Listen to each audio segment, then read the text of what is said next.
This podcast is part of the Pull Up a Chair podcast network. Let's build community through connection, conversation, and collaboration.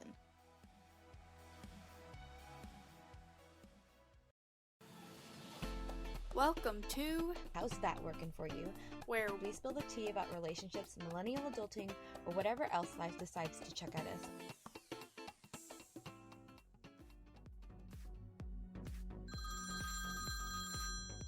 Hey V, how's it going? been thinking about narcissism lately. Do tell why you've been thinking about narcissism. Well, in not last week's episode, but the week before, we were talking about Tiger King, and we barely touched on how the main character, Joe Exotic, is a narcissist. And I think that there's a lot of narcissism out there in our media that really, I don't want to say it bothers me, but I feel like narcissism has been very much normalized in our society. I don't know if I'm making any sense, but I feel like I don't know if it's normalized. I really hope it's not. I think that maybe the media capitalizes on narcissism, on people who are narcissists, because they are such showmen. They know how to garner attention. They know how to keep people's attention. And that's probably why media has been so quick to jump on a story with a narcissist involved. Well, right? There's that, and there's a lot of the times you'll see a character on TV who's like the main character and they're portrayed as the hero or whatever, but if you really look at their character traits, they're kind of a narcissist. And I think if you've ever seen The Community, the main character Jeff is a great example of that. I haven't seen it enough. I've seen one or two no, I don't. I can't say that I know who you're talking about. What are other characters? I don't know. A lot of comedy characters. Absolutely. Oh my gosh. You haven't seen The Office, but for Michael Scott, he's a narcissist. He's so self-involved and self-absorbed, but he's not. I feel like narcissists come in different levels and they're not all evil. Well, I mean, it is a mental disorder, and like most mental disorders, there is a bit of a spectrum. We should actually let's disclaim the fact that neither of us have a professional well, you studied psychology and you were going to have a psychology degree, but neither of us actually have a degree in psychology. So we're talking about this based solely on our what we've observed in life and the research that we can do online. Absolutely. Yeah. just to be clear, so don't add us. But yes. From what I have heard, typically people who suffer with narcissistic personality disorders don't see anything wrong with how it affects themselves or other people. And I feel like a lot of mental disorders are that way, because when I am suffering a big bout of depression, personally, I feel like I deserved it. And so it's fine. Okay, first of all, you don't. Second of all, I get what you're saying. And we'll talk about depression and anxiety in a different episode. But yes, I can definitely. I've met some people that like I said, no experience whatsoever in a professional. Yeah, but I just think based on all of because we're both very interested in psychology and we are researched. We research a lot on our own. From what I've read about narcissists, I can say that 2 people that I've met in real life are narcissists, in my opinion. Let's talk about that one guy that you kind of dated, but kind of didn't date. Potentially, supposedly, allegedly, probably suffered from a narcissistic personality disorder. Yes. We'll call him Gavin. So Gavin, in the beginning, and okay, look, I had just come off of a very toxic relationship and was just, I think I was just trying to live the hoe life for a while. And I bounced around. I didn't sleep with all of them, okay? For the record, I didn't sleep with all of them, but I did date around a lot. And I met Gavin, I took a record of this. I'd have to open up my journal and say, I think he was maybe the 8th, 6th, 7th, 8th, one of those. Like, he was after a few other guys that I had met. And I dated him for 4 months. And in that time period, he in the beginning, he showed me that he just spoiled, he love bombed me.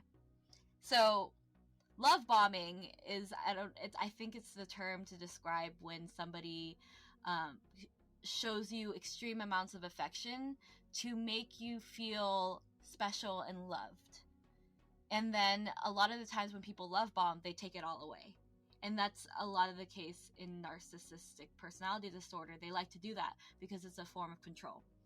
So in the beginning, he was not cute. I dated a lot more attractive men. He's getting his MBA, and there were certain things about him that were attractive to me, but basically he made it seem like he was, to me, personality over looks. And I told you that a lot, V. And he was something. He spoiled me and made me feel special for the first month, I would say. And then I think it was the point when I finally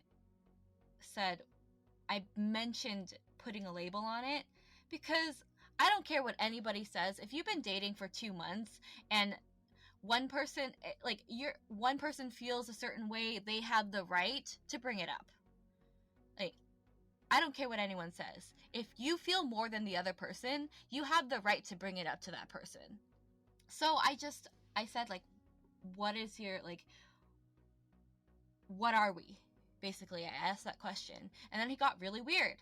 And yes, in the beginning, he did say that, like, we both were in a place where we didn't want to be in relationships, but I started to change my perception, because I think that as much as I was trying to be this person that could sleep without, like, or have sex with somebody, like, the whole life. Let's revert back to that term. Like, as much as I wanted to live the whole life, I'm a serial monogamist. And I just didn't enjoy not knowing what this guy truly felt. And so I, like any person who's trying to have open communication in a relationship, brought it up. And then he got really weird. And he, over time, revealed himself to be this very, for lack of a better term, narcissistic person. He thought that he was the most attractive person ever. He would constantly say things like, oh, like, you're so lucky to have me. Or he'd look in the mirror and just be like, I look good. And looking back on this, the fact that I dated him was so cringy, because I knew I could do so much better. But because I think I was primed from my past relationship to try to make things work, I really wanted to make things work. And I think I, like a lot of other women who have experienced trauma in this way, fell in love with the potential of the person and not the person. Does that make any sense? But yeah, he thought he was the most attractive person. And I would always, every time he made a comment like that, I would just, in my head, I'm just like, no, you're not. And that that should have been a flag on its own. I should have left him way sooner than I did. But I think I needed to have that whole situation run its course before I finally, like, in the end, I dropped him like it was hot. I dropped him like a hot potato, and it was just done. Back to other things that made him a narcissist. God, he really didn't care about what I said, what I thought, or anything. Anything he wanted, he would do at the expense of anyone else's feelings. And in this case, it was just me. And I feel like a lot of narcissists, they have an inflated sense of self-esteem, but they don't have a lot of friends. Do you know what I'm saying?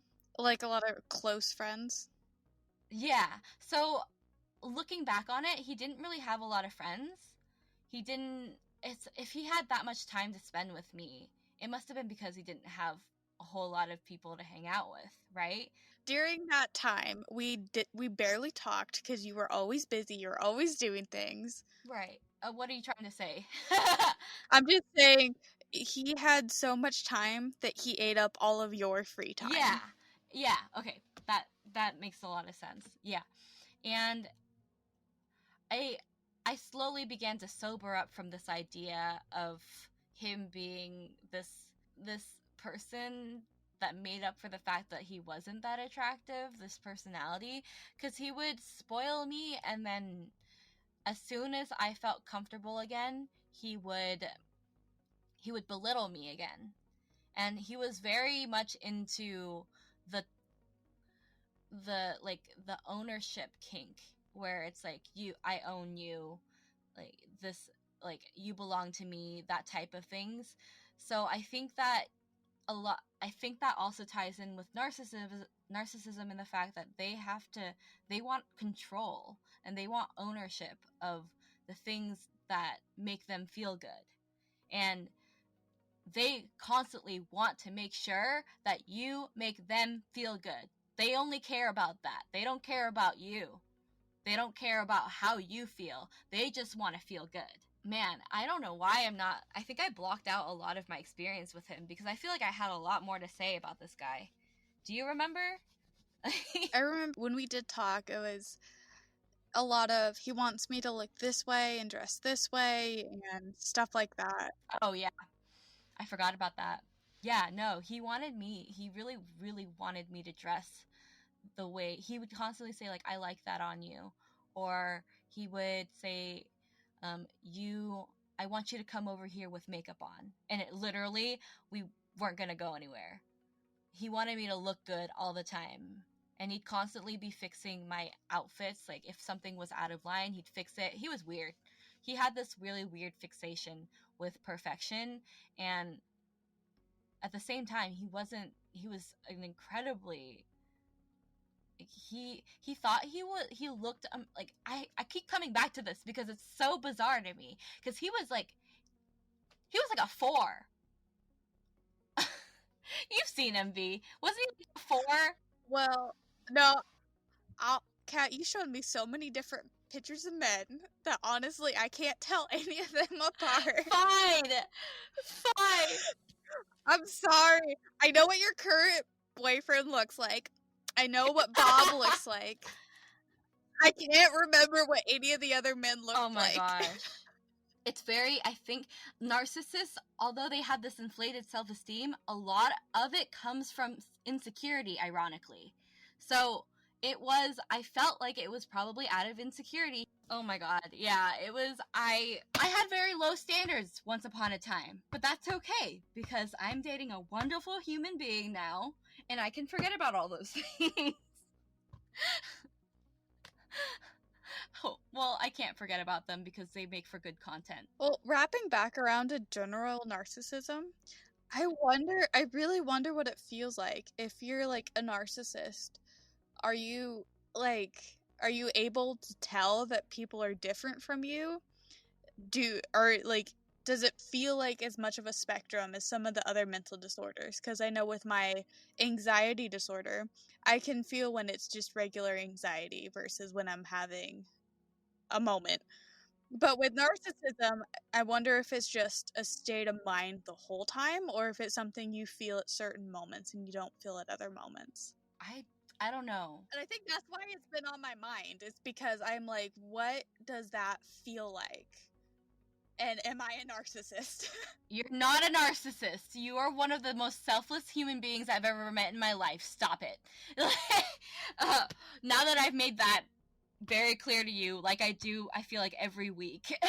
I remember talking to my therapist about people, like, not this particular person, but another narcissist I've met, one of my past bosses who fired me over text. We could talk about him more in depth some other time, but I remember her telling me that the part of the brain that processes empathy and caring for other